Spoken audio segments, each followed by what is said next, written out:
कीर्तन गानन कर्ण पठौ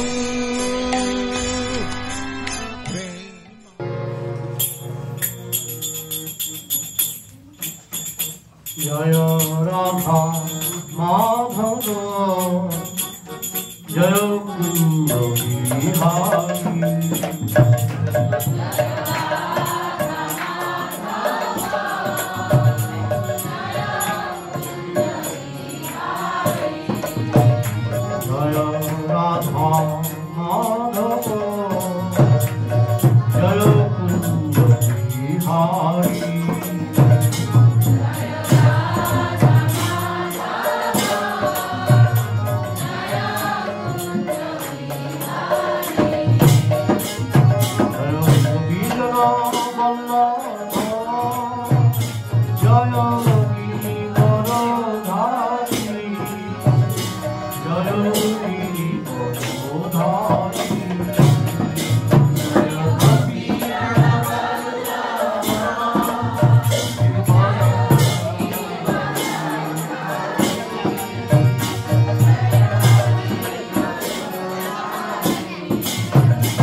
जय श्री भक्ति वेदांत स्वामी श्रील प्रभुपाद की अनंत कोटि वैष्णव भक्तवृंद की नमाचार्य श्री हरिदास ठाकुर की प्रेम से कहो श्री कृष्ण चैतन्य प्रभु नित्यानंद श्री अद्वैत गदाधर शिवसादि गौर भक्तवृंद की ग्रंथराज श्रीमद्भागवतम की समस्त वैष्णव भक्तवृंद की निताय गौर प्रेमानंदे।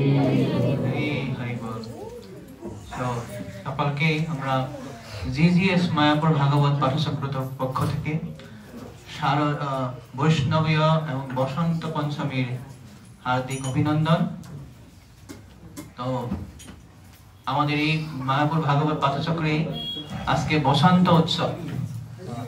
আমাদের এই মায়াপুর ভাগবত পাঠচক্রতে কর্ণধার যার আশ্রয় করে আমরা এটা শুরু করেছিলাম শ্রীপাদ প্রেমাঞ্জন দাস প্রভু, যিনি এখন বানপ্রস্থ আশ্রমে সারা পশ্চিমবঙ্গে প্রভু এখানে আসেন প্রচার করছেন। তো তিনি আমাদের এই পাঠচক্রর মূল কর্ণধার ছিলেন। তো আজকে আমরা অত্যন্ত গৌরবান্বিত আনন্দিত যে এই বসন্ত পঞ্চমীর দিনেই তিনি কৃপা করে, তিনি অত্যন্ত ব্যস্ত, তাই কৃপা করে তিনি এখানে এসেছেন আমাদেরকে তার দিব্য সঙ্গদান করার জন্য। আমরা তার কাছে পুনরায় আমাদের কৃতজ্ঞতা এবং ধন্যবাদ জ্ঞাপন করছি। তো আশা করছি প্রভু আপনি ভালো আছেন, সুস্থ আছেন, সুন্দর প্রচার করছেন। তো আমরা আর বেশি সময় নষ্ট না করে আপনার শ্রীমুখ থেকে হরি কথা শ্রবণ করার মানস করছি। শ্রীপাদ প্রেমাঞ্জন দাস প্রভু কি জগৎগুরু শিল প্রভুপাদ কি। আপনারা সবাই কেমন আছেন?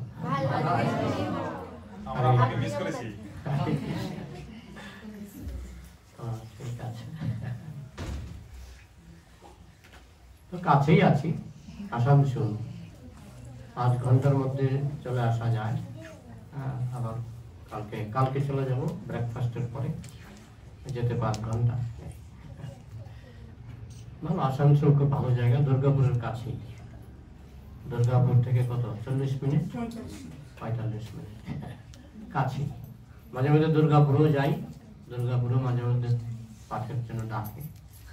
আর আশেপাশে যত শহরতলি গ্রাম সব জায়গায় কম বেশি যেতে হয়। সবচেয়ে বেশি ব্যস্ত ছিলাম দামোদর মাসে, প্রচুর হাউস প্রোগ্রাম, প্যান্ডেল প্রোগ্রাম এইসব আমরা করেছিলাম সেখানে। আসানসোলের মানুষরা খুব শান্তিপ্রিয়, খুব কালচার। আজকে আমাকে অনুরোধ করা হয়েছে শ্রীমদ ভক্তি সিদ্ধান্ত সরস্বতী ঠাকুরের জীবন কথা থেকে আলোচনা করার জন্য। তো ওনার এখন 150 বছর পূর্তি, 150 বছর পূর্তি।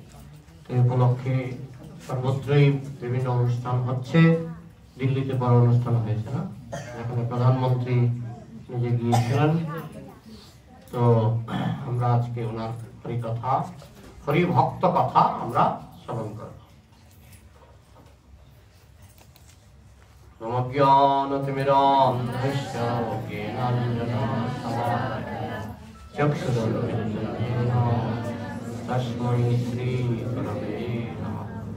শ্রীচৈতন্যমনোভাভীষ্টং স্থাপিतं येन भूतले स्वयं रूपः ददाम्यहं ददाति स पदान्तिकं। वन्देऽहं श्रीगुरुः श्रीयुतपदकमलं श्रीगुरुं वैष्णवांश्च श्रीरूपं साग्रजातं सहगणरघुनाथान्वितं तं सजीवं साद्वैतं सावधूतं परिजनसहितं कृष्ण चैतन्यदेवं श्रीराधा कृष्णपदं सहगणललिता श्री विशाखान्वितांश्च। हे कृष्ण करुणा सिन्धु दीनबन्धु जगत्पते गोपेश गोपिकान्त राधाकान्त नमोस्तुते। तप्तकाञ्चन गौराङ्गी राजवृन्दावनेश्वरी विश्वभानुसुते देवी प्रणमामि हरिप्रिये। वञ्चाकल्पतरुभ्यश्च कृपा सिन्धुभ्यो च पतितानं पावनेभ्यो वैष्णवेभ्यो नमो नमः। जय श्री कृष्ण चैतन्य प्रभु नित्यानंद श्री अद्वैत गदाधर शिवसादि गौरभक्तवृंद। हरे कृष्णा कृष्ण कृष्ण हरे हरे, हरे राम राम राम हरे हरे। मुखं करोति वाचालं भंगं लंघयते गिरिं यत्कृपातमहं वन्दे श्रीगुरुं दिनसारिणं परमानन्दमाधवं श्रीचैतन्यमीश्वरम्। नमो विष्णुपदाय कृष्णपृष्ठाय भूतले श्रीमते भक्ति स्वरूपा दामोदर स्वामिनिति नामिने। नमः भक्तमने मणिपुर उद्भवाय च प्रभुपादन सद्वाणी प्रचारो निरतायते। नमो विष्णुपदाय कृष्णपृष्ठाय भूतले श्रीमते जय पताका स्वामिनिति नामिने। नमाचार्यपादाय निताय कृपा प्रदायिने गौरकथा धामदाय नगर ग्रामकारिणे। नमो विष्णुपदाय कृष्णपृष्ठाय भूतले श्रीमते भक्तिवेदांत स्वामिनिति नामिने। नमस्ते सारस्वती देवे गौरवाणी प्रचारिणे निर्विशेष शून्यवादी पश्चात्।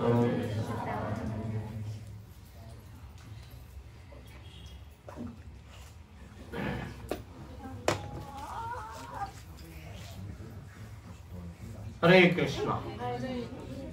এই যে গ্রন্থটি, এটা কি গ্রন্থ কেউ জানেন? হাত তুলুন। হ্যাঁ বলুন, গ্রন্থটা কি? কার জীবনী? হ্যাঁ, শ্রীমৎ ভক্তি সিদ্ধান্ত সরস্বতী ঠাকুরের অতি সংক্ষিপ্ত জীবনী, অতি সংক্ষিপ্ত জীবনী। তাহলে আবার চিন্তা করুন শ্রীমৎ ভক্তি সিদ্ধান্ত সরস্বতী ঠাকুরের বিস্তারিত জীবনীটা কেমন হবে। তো কৃষ্ণের ইচ্ছা ইস্কনে গ্রন্থ ভান্ডার দিন দিন পূর্ণ হচ্ছে, একটি গ্রন্থের অভাব ছিল। এখন এই গ্রন্থের উপর আলোচনা করতে গেলে অনেক সময় দরকার, তাই আমি আরেকটা গ্রন্থ নিয়ে এসেছি। এটা হচ্ছে গৌড়ীয় মঠ থেকে প্রকাশিত। এখানে একটা চ্যাপ্টার আছে যেখানে শ্রীমৎ ভক্তি সিদ্ধান্ত সরস্বতী ঠাকুরের জীবনী সংক্ষিপ্ত ভাবে আলোচনা করা হয়েছে। আমরা এই গ্রন্থকে কেন্দ্র করে শ্রবণ করব, সঙ্গে শ্রীল প্রভুপাদের কিছু মন্তব্য বা এই গ্রন্থ থেকে যা কিছু অল্প স্বল্প মনে আছে আমি বলার চেষ্টা করব। প্রথমে আমরা শ্রীমৎ ভক্তি সিদ্ধান্ত সরস্বতী ঠাকুরের প্রণাম মন্ত্র সবাই একসঙ্গে বলব। নমো বিষ্ণুপাদায় কৃষ্ণপৃষ্ঠায় ভূতলে শ্রীমতে ভক্তি সিদ্ধান্ত সরস্বতী নামিনে শিবার্ষ ভানবী দেবী দ্বৈতায় কৃপাব্ধয়ে কৃষ্ণ সম্বন্ধ বিজ্ঞান আইনে প্রভবে নমঃ। মাধুর্যোজ্জ্বল প্রেমাঢ্য রূপানুগ ভক্তিদ শ্রী গৌরকর্ণা শক্তি বিগ্রহায় নমস্তুতে। নমস্তে গৌরবাণী শ্রীমূর্তয়ে দিনতারিণে রূপানুগ বিরুদ্ধ সিদ্ধান্ত দান্তহারিণে। সাউন্ডটা কি একটু বাড়বে?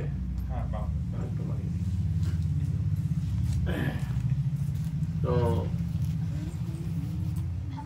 শ্রীমৎ শিল সচ্চিদানন্দ ভক্তিবিনোদ ঠাকুরের অনেক পুত্র ছিলেন, কিন্তু তার মন মতো কেউ ছিলেন না।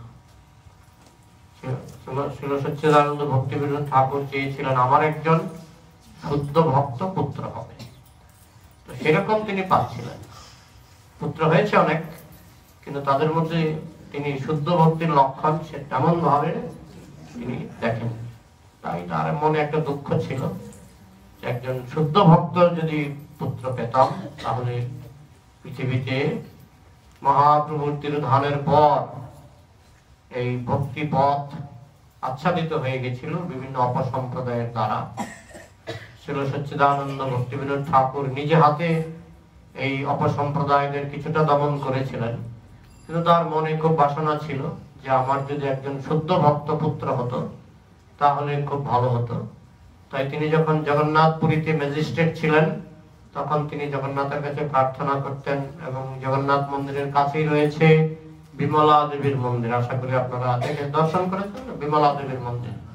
সেই বিমলা দেবীর কাছে তিনি গিয়ে প্রার্থনা করতেন যে আমাকে একজন শুদ্ধ ভক্ত পাঠাও। তারপরে শ্রীমৎ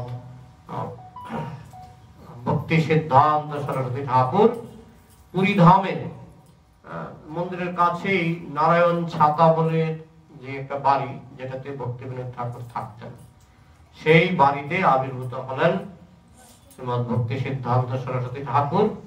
পুত্রের নাম রাখা হলো বিমলা প্রসাদ। বিমলা হচ্ছে দুর্গা দেবীর একটি নাম। তো যেহেতু বিমলা দেবীর কাছে প্রার্থনা করেছিলেন যে আমাকে একজন শুদ্ধ ভক্ত পাঠাও, তাই বিমলা প্রসাদ মানে বিমলা দেবীর কৃপা, প্রসাদ মানে কৃপা। বিমলা দেবীর কৃপাতে তিনি শ্রীমৎ ভক্তি সিদ্ধান্ত সরস্বতী ঠাকুরকে পুত্র রূপে পেয়েছিলেন। আরেকটা কারণ হচ্ছে ওই বিমলা দেবীর প্রসাদ দিয়েই অন্নপ্রাশন হয়েছিল, প্রসাদ, সেই হিসাবে তার নামকরণ হলো বিমলা প্রসাদ।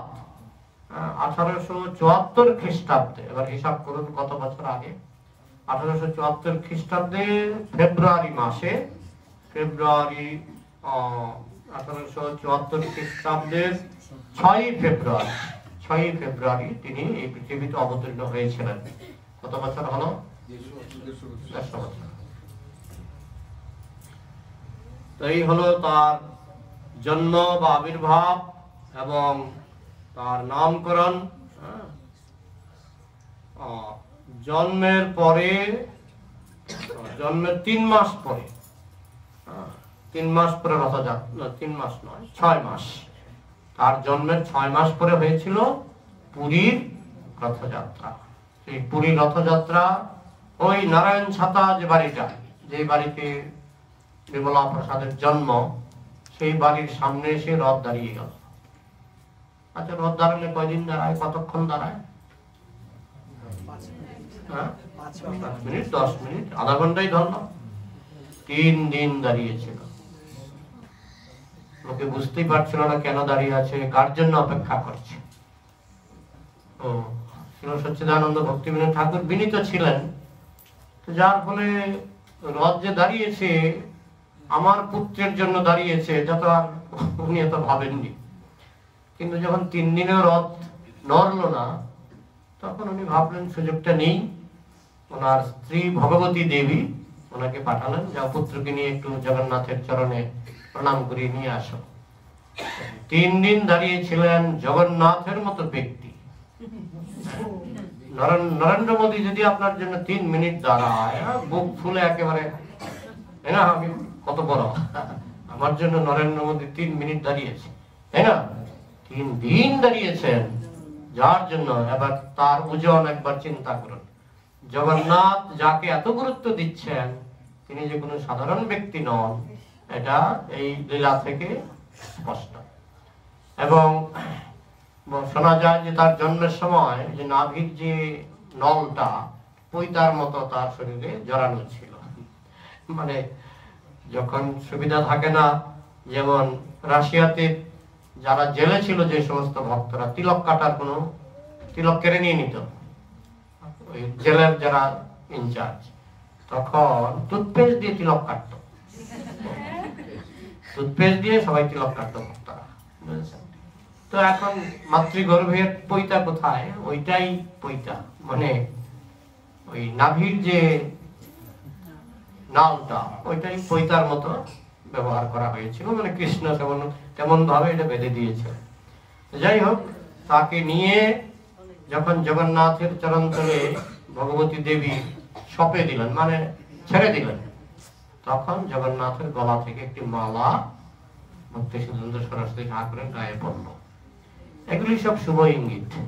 হ্যাঁ, অনেক সময় দেখবেন আপনি হয়তো রাধা মাধবের কাছে প্রার্থনা করছেন, হঠাৎ দেখলেন যে একটা ফুল পড়ে গেল, বুঝবেন যে রাধা মাধব আপনার প্রার্থনার উত্তর দিচ্ছেন।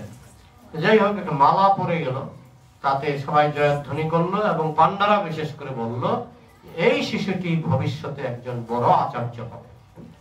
আমাদের গুরু মহারাজ শ্রীমৎ জয় পতাকা মহারাজ বলেন, গৃহস্থ মানে তুমি যদি গৃহস্থ হও তোমার পুত্র যেন আচার্য হয়। বলে না, বলেন গৃহস্থ মানে তোমার পুত্র যেন আচার্য হয়। যাই হোক, সেটা তাদের বাঞ্ছা। শ্রীল প্রভুপাদের পুত্র আচার্য হননি, কিন্তু বাঞ্ছাটা এরকম রাখতে হবে, তাহলে গৃহস্থ জীবন সার্থক।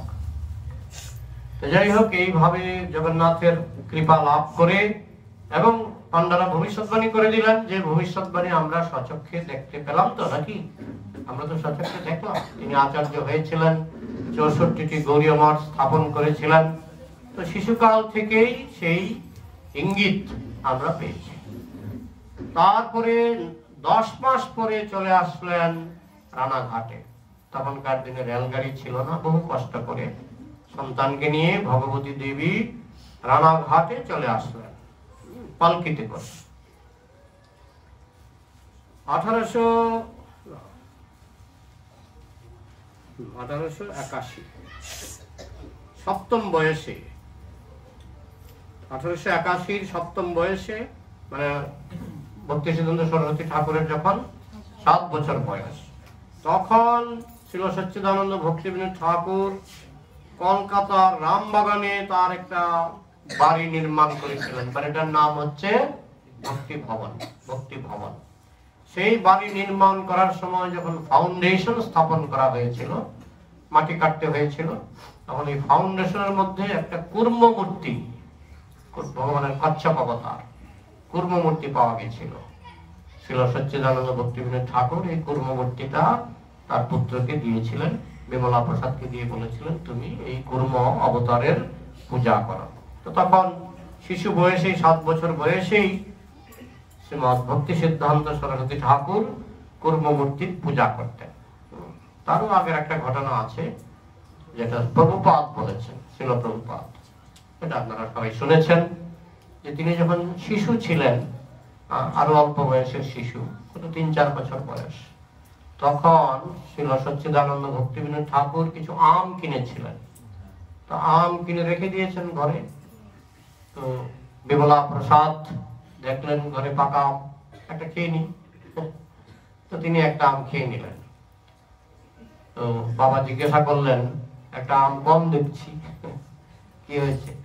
আমি খেয়েছি বাবা, তো নিবেদন হয়নি, আমটা তো জগন্নাথের কাছে নিবেদন হয়নি। এইটুকু, এমন কোন আহামরি ধমক দেননি। তাতে ভক্তি সিদ্ধান্ত সরস্বতী ঠাকুরের কান্না দিয়ে দেখে কাঁদছেন আর কাঁদছেন আর কাঁদছেন। প্রতিজ্ঞা করেছেন, যতদিন এই পৃথিবীতে বেঁচে থাকবো ততদিন আমি আম খাবো না। শিশুর প্রতিজ্ঞা কি থাকে? 3 মিনিট পরে ভেঙে যায়, তাই না? কিন্তু শ্রীমৎ ভক্তি সিদ্ধান্ত সরস্বতী ঠাকুর 3 বছর বয়সে যে প্রতিজ্ঞা করেছিলেন, তার দেহত্যাগ পর্যন্ত তিনি আম খাননি। তাকে শিষ্যরা আম দিতে আসতেন, বলতেন না আমি অপরাধী। কি অপরাধ?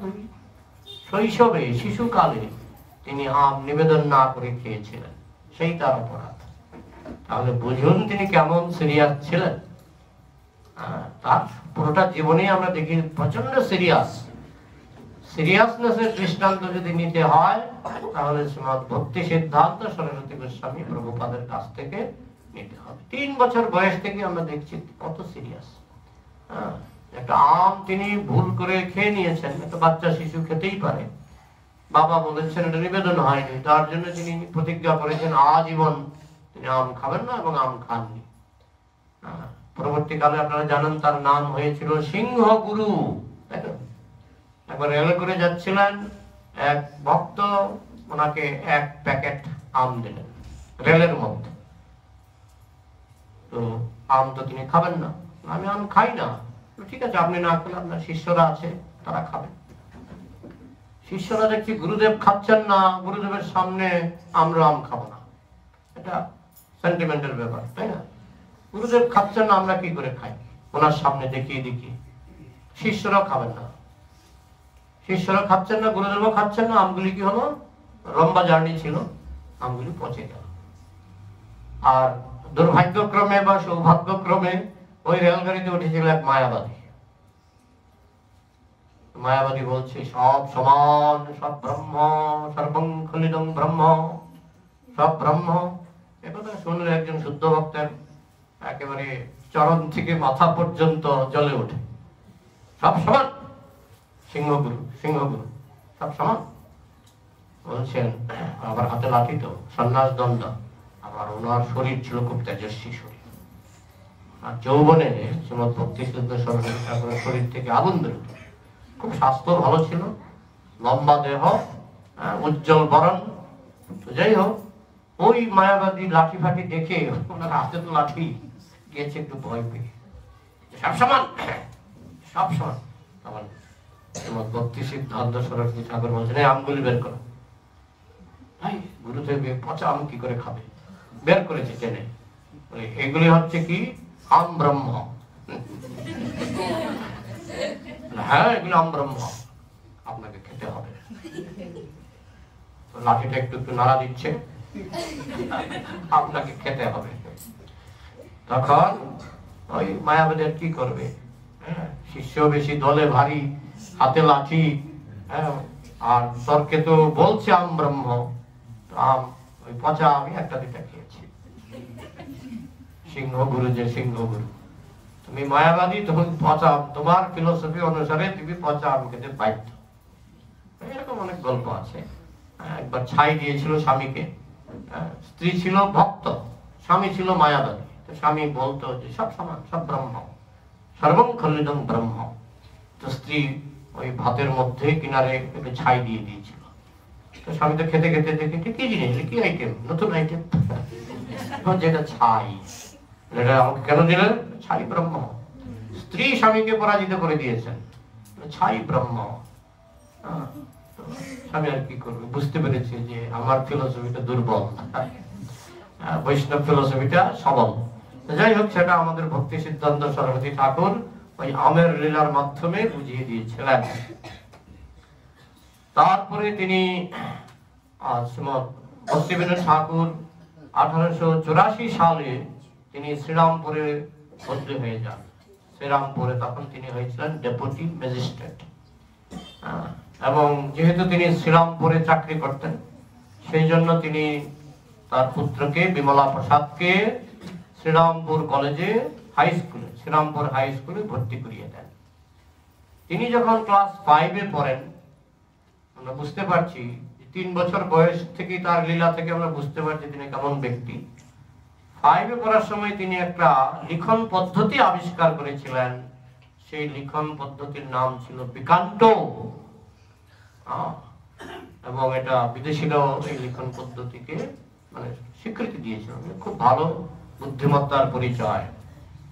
এই সময় তিনি পণ্ডিত প্রবর মহেশচন্দ্র চূড়ামণির নিকট গণিত এবং জ্যোতিষ শাস্ত্র অধ্যয়ন করেন।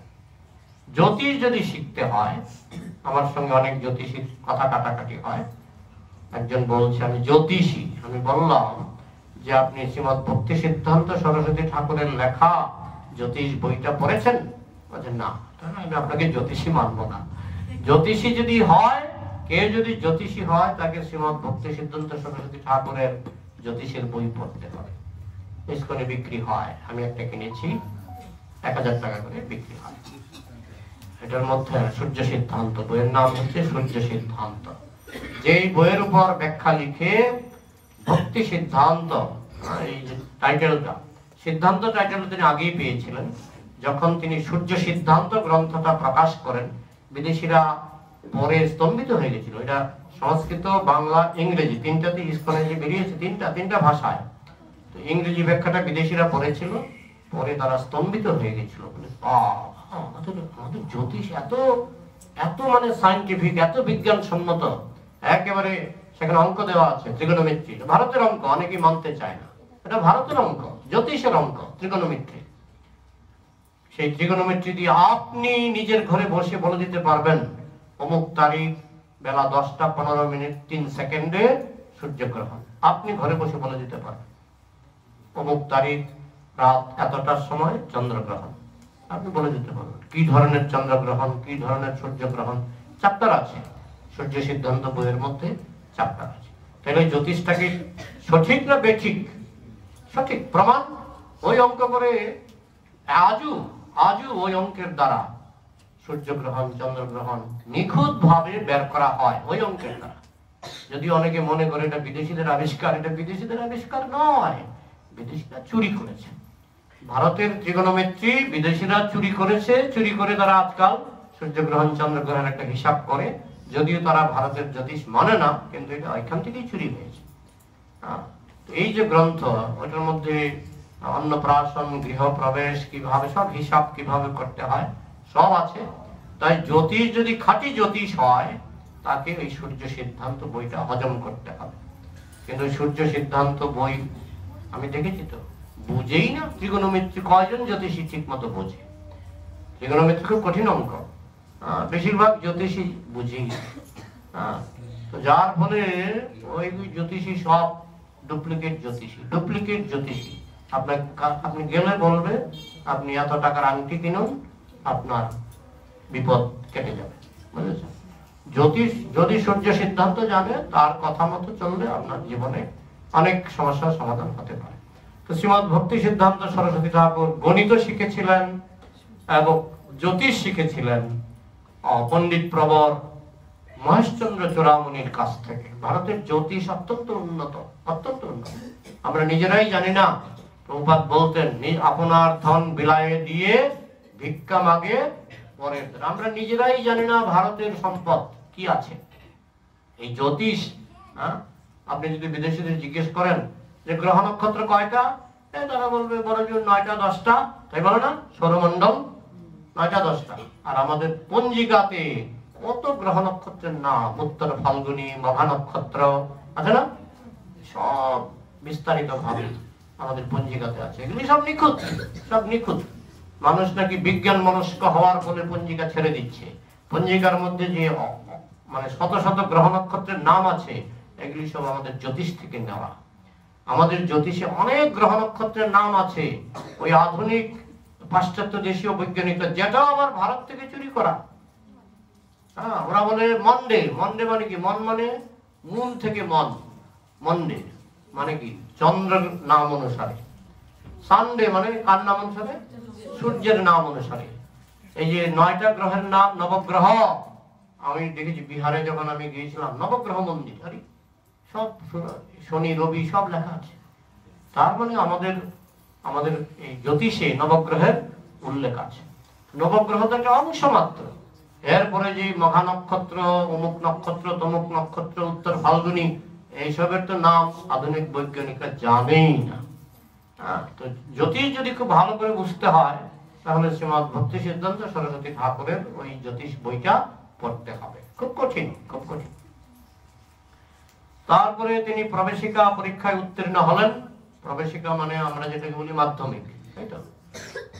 তারপরে 1992 খ্রিস্টাব্দে সংস্কৃত কলেজে ভর্তি হন। এই কথা নয়, কথা বললে এখানে বসিয়ে দেব, বুঝেছ? এখানে বসে পাঠ করবে, ঠিক আছে?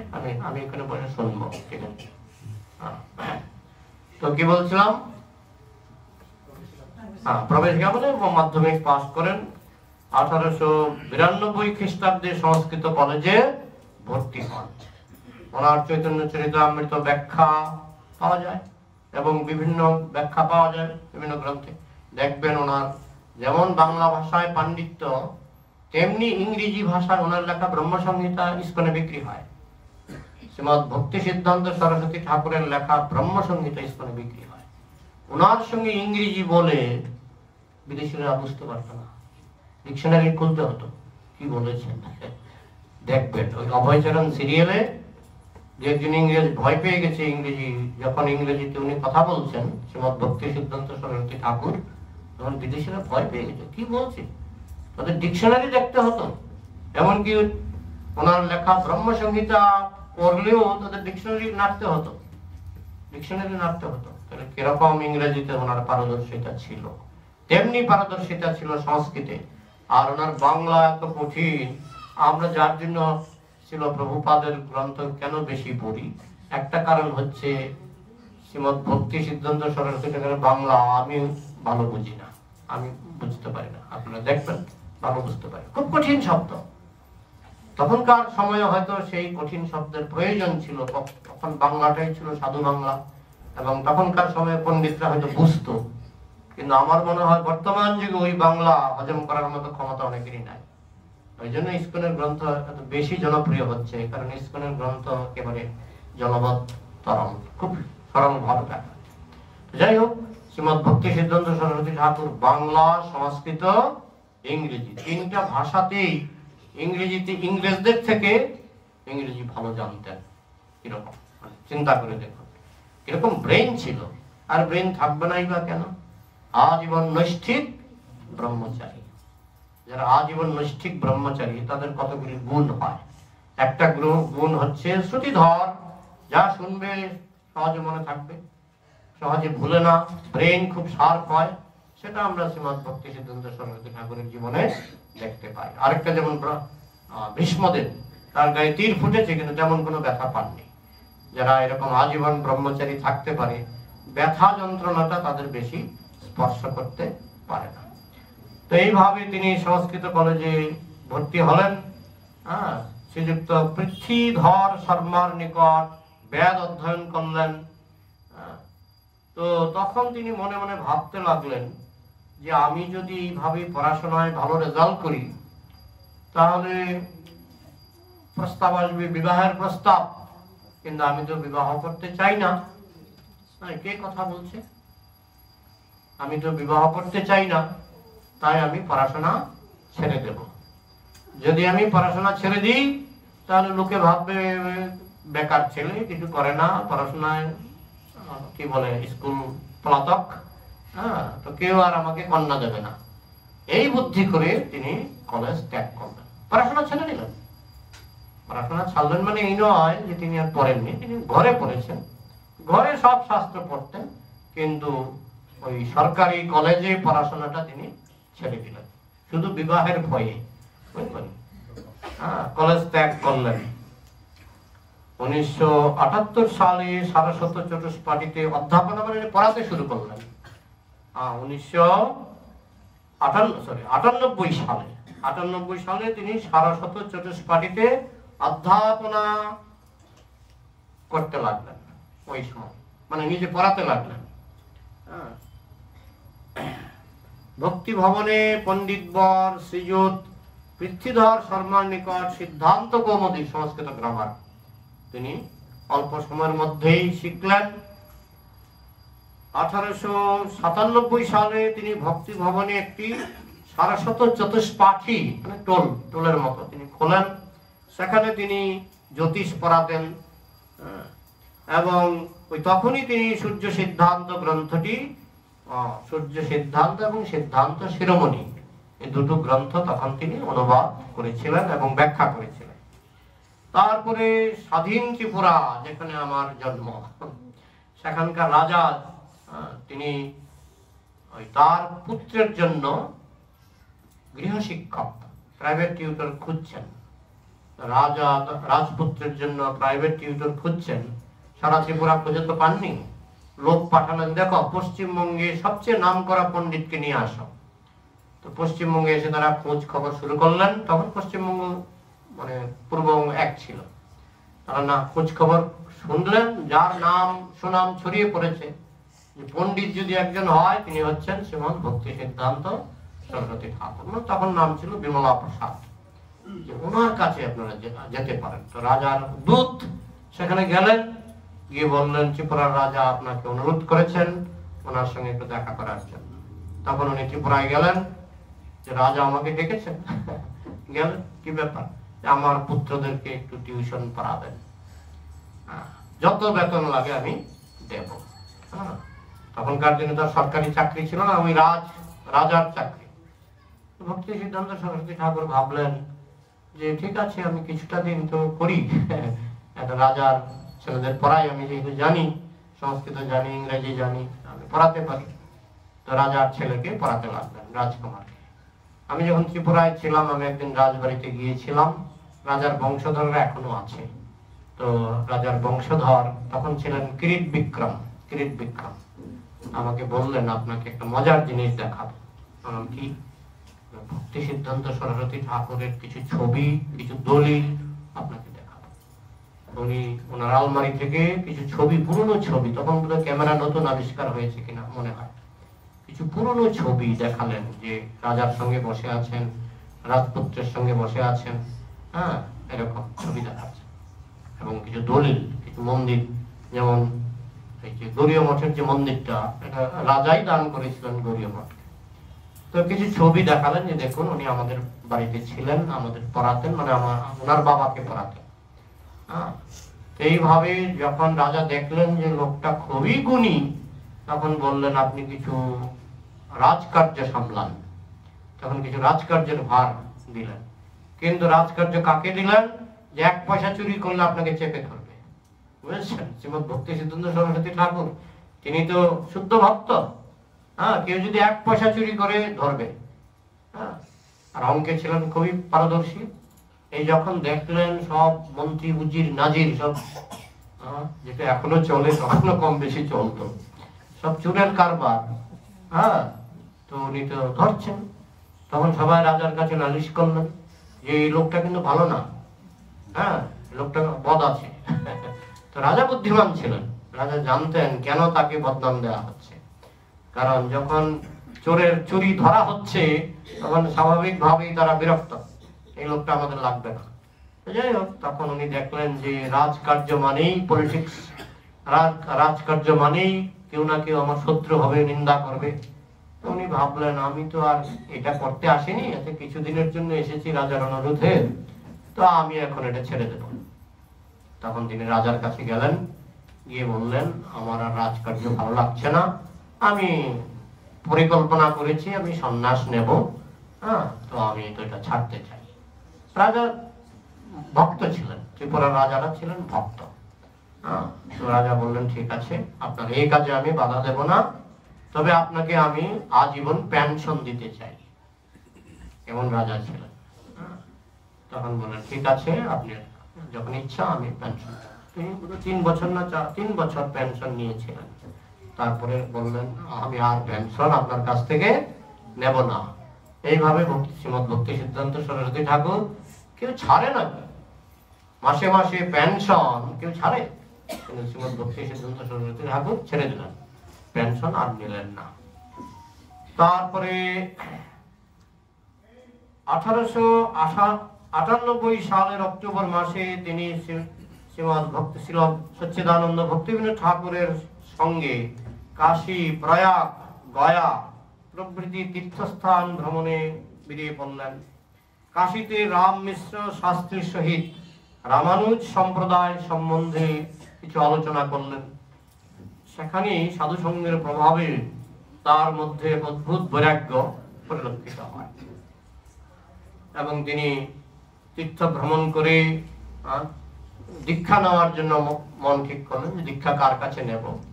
তখন তার বাবা বলছিলেন, তুমি যদি দীক্ষা নিতে চাও তাহলে বৃন্দাবনে একজন বাবাজি আছে, গৌর কিশোর দাস বাবাজি, তার কাছে দীক্ষা নিতে পারো, আমি সুপারিশ করছি, তুমি ওনার কাছে দীক্ষা নিতে পারো।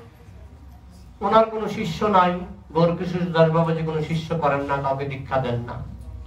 হ্যাঁ, তো উনি যখন গেলেন বিমলা প্রসাদ, যে আমি আপনার কাছে দীক্ষা নিতে চাই, আমি তো দীক্ষা নিই না আর দীক্ষা দিই না, তাহলে আমার বাবার আদেশ, আপনার কাছে দীক্ষা নেওয়ার কথা আমার বাবা বলেছেন, আর আমারও ইচ্ছা আপনার কাছে আমি দীক্ষা নেব, আমি দীক্ষা দিই না, আপনি দয়া করে অন্তত একজন শিষ্য গ্রহণ করুন। তো ঠিক আছে, আমি আমার মহাপ্রভুকে জিজ্ঞেস করি। তো বেশ কয়েকদিন পরে বিমলা প্রসাদ আবার গেলেন, যে আপনি কি মহাপ্রভুকে জিজ্ঞাসা করেছিলেন? তখন বলছেন, আরে ভুলে গেছি। তার কিছুদিন পরে আবার গেলেন, আপনি মহাপ্রভুকে জিজ্ঞাসা করেছিলেন? জিজ্ঞাসা করেছিলাম। উনি বললেন যে পাণ্ডিত্য দিয়ে কৃষ্ণকে পাওয়া যায় না, কিছুটা হয়তো পরীক্ষার কারণে হতে পারে, যে বিমলা প্রসাদ ছিলেন তৎকালীন ভারতের বলতে গেলে সবচেয়ে বড় পণ্ডিত। অত বড় পণ্ডিত তখন আর ছিলেন না। তো পাণ্ডিত্য দিয়ে ভগবানকে পাওয়া যায় না। ভাবলেন যদি কোনো অহংকার থাকে পাণ্ডিত্যের, উনি তো নিজের নাম সই করতে পারতেন না, গৌর কিশোর দাস বাবাজি মহারাজ নিজের নাম লিখতে পারতেন না। তো যখন বললেন যে পাণ্ডিত্য দিয়ে ভগবানকে পাওয়া যায় না, তখন বিমলা প্রসাদ দেখলেন আরে ওনার মতো শুদ্ধ ভক্তের কাছে আমি দীক্ষা নেব, তো আমার পাণ্ডিত্যের কি আছে, ওনার কাছে তো আমি কিছুই না। আধ্যাত্মিক চিন্তা করছিলেন ছিল বিমলা প্রসাদ। তো উনি কাঁদতে শুরু করলেন। কান্না দেখে বুঝলেন যে পাণ্ডিত্যের অহংকার এর নেই। পাণ্ডিত্যের অহংকার থাকলে এইভাবে চোখের জল আসবে না। তখন রাজি হয়েছিলেন, ঠিক আছে দীক্ষা দেব। গৌর কিশোর দাস বাবাজি মহারাজ একজনকেই দীক্ষা দিয়েছিলেন, তিনি হলেন শ্রীমৎ ভক্তি সিদ্ধান্ত সরস্বতী ঠাকুর।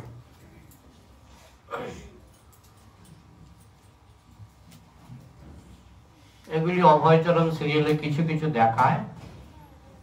1900 সালের মার্চ মাসে ছিল ভক্তিবিনোদ ঠাকুরের সঙ্গে সরস্বতী ঠাকুর বালেশ্বর, রেমুনা, ভুবনেশ্বর, পুরী এইসব তীর্থ ভ্রমণ করেন।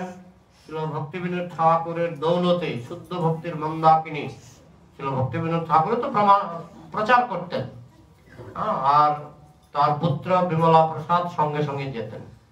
যার ফলে প্রচারের কায়দা সবকিছু বাবার কাছ থেকেই শিখেছিলেন। বিভিন্ন তীর্থ ভ্রমণ করলেন। 1916 সালে ছিল সচ্চিদানন্দ ভক্তিবিনোদ ঠাকুরের দেহত্যাগ হয়। 1916 তার কিছুদিন পরে তার মায়ের দেহত্যাগ হয়। দুজনেই দেহত্যাগের সময় বলে গেছিলেন, পিতা মাতা দুজনেই বলেছিলেন যে গৌরাঙ্গ মহাপ্রভুর বাণী প্রচার করে।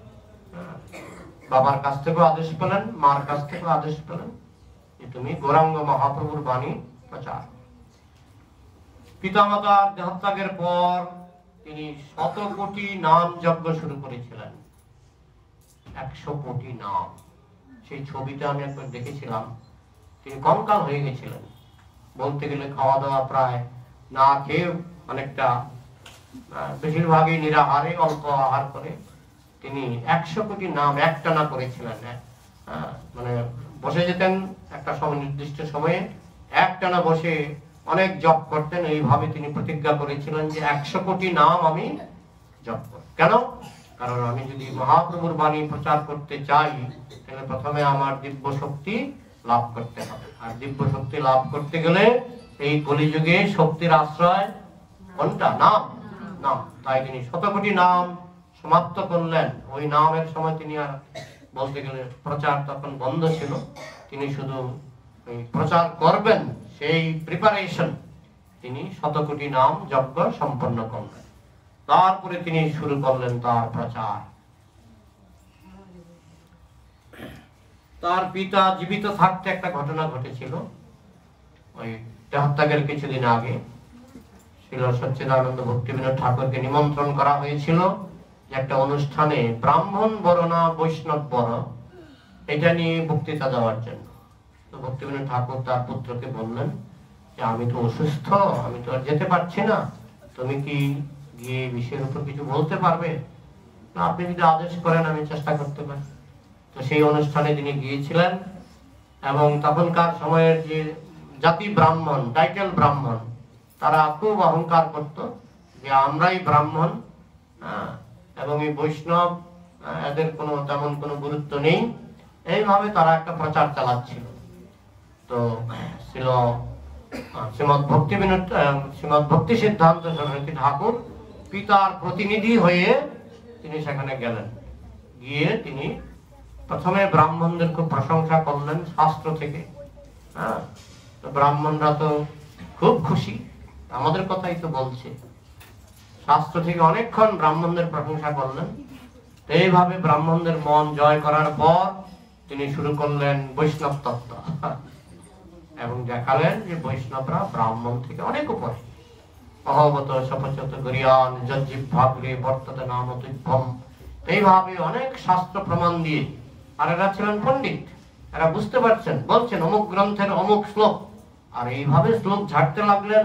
ওরা তো অবাক হয়ে গেল, এত শ্লোক মানুষের মুখস্থ থাকে, এবং শ্লোক নাম্বার অমুক অমুক গ্রন্থের অত নম্বর অধ্যায় অত নম্বর শ্লোকে বৈষ্ণব সম্পর্কে এই কথা বলা আছে। ওরা দেখলেন এই পণ্ডিতের কাছে আমরা কিছুই না। পরে বুঝতে পারলেন যে হ্যাঁ, বৈষ্ণবরাই শ্রেষ্ঠ। হ্যাঁ, তো ব্রাহ্মণের অহংকার তিনি ওই বক্তৃতায় চূর্ণ করেছিলেন। সৌভাগ্যের ব্যাপার, সেই বক্তৃতাকে এখনো পাওয়া যায়, গরীয় মঠে বিক্রি হয়। গিয়ে বলবেন যে ব্রাহ্মণ এবং বৈষ্ণব এই নিয়ে কোনো ভক্তি সিদ্ধান্ত সরস্বতী ঠাকুরের বক্তৃতা পাওয়া যায় কিনা, এখনো বিক্রি হয়, আমি জানি গরীয় মঠে সেই বক্তৃতাটা বিক্রি হয়। তারপরে কাশিম বাজারের রাজা মনীন্দ্র নন্দী ওনাকে নিমন্ত্রণ করেছিলেন একটা অনুষ্ঠানে, একটা সম্মেলন করেছিলেন। রাজা তো তিনি সমস্ত সাধুদের নিমন্ত্রণ করে দিয়েছিলেন, মায়াবাদী সাধু, সহজিয়া বৈষ্ণব সব নিমন্ত্রণ করে দিয়েছেন। আর যেহেতু শ্রীমৎ ভক্তি সিদ্ধান্ত সরস্বতী ঠাকুর তখন খুব জনপ্রিয় প্রচারক, তাকেও নিমন্ত্রণ করেছিলেন। উনি গেলেন, গিয়ে দেখে সব সহজিয়ার কারবার। সহজিয়ারা রান্না করছে, সহজিয়ারা বিড়ি খাচ্ছে, এইসব দেখে উনি 3 দিন না খেয়েছিলেন, 4 দিন, বাবা 4 দিন না খেয়েছিলেন।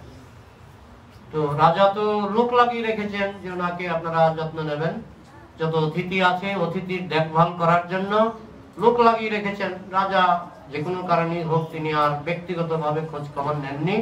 তিনি জানেন আমি যাদেরকে লাগিয়েছি এরা খুব পারদর্শী। পরে অনুষ্ঠান শেষে তিনি যখন চলে গেলেন, তখন একজন এসে বললেন যে উনি কিন্তু 4 দিন কিছু খাননি। কেন খাননি? রাজা নিজে ওনার সঙ্গে দেখা করার জন্য এলেন মায়াপুরে। হ্যাঁ, মায়াপুরে এলেন। মায়াপুরে এসে বললেন আমি শুনলাম আপনি নাকি 4 দিন কিছু খাননি। এইসব 12 জায়গায় আমি কি খাবো, সব সহজিয়ারা রান্না বান্না করছে। তো এখান থেকে একটা জিনিস আমাদের কিঞ্চিত হলেও গ্রহণ করতে হবে, যেখানে সেখানে খাওয়া, যার তার হাতে খাওয়া ভক্তি নষ্ট করে। এবং শ্রীমৎ ভক্তি সিদ্ধান্ত সরস্বতী ঠাকুর যে সিরিয়াস ছিলেন, অত্যন্ত নিষ্ঠাবান ছিলেন, এই লীলা থেকে আমরা সেটা বুঝতে পারি। যেখানে ফুচকা বিক্রি হচ্ছে খেয়ে নিলাম, তারপরে এই সেই কত স্ট্যান্ডার্ড বৈষ্ণব যেখানে সেখানে খাবে না, বুঝেছেন? কারণ কোথায় কি, যেমন আজকে শ্রীমৎ ভক্তিবিলাস গৌরচন্দ্র মহারাজের একটা প্রবচন শুনছিলাম, যে উনি দেখছেন একটা জায়গায় মাছ ভাজছে। আজকে শুনলাম প্রবচনটা। তো মাছ ভাজার পরে যখন মাছ বিক্রি হয়ে গেল, ওনার কাছে ছিল জিলিপি বানাবার ময়দা গুলো পচায় না, একদিন না কদিন পচায়, সেই ময়দা গুলা নিয়ে ওই তেলের মধ্যে, কোন তেল? মাছ ভাজা তেলের মধ্যে জিলিপি ভাজছে। আর অনেকে গিয়ে সেখান থেকে জিলিপি কিনে খাচ্ছে।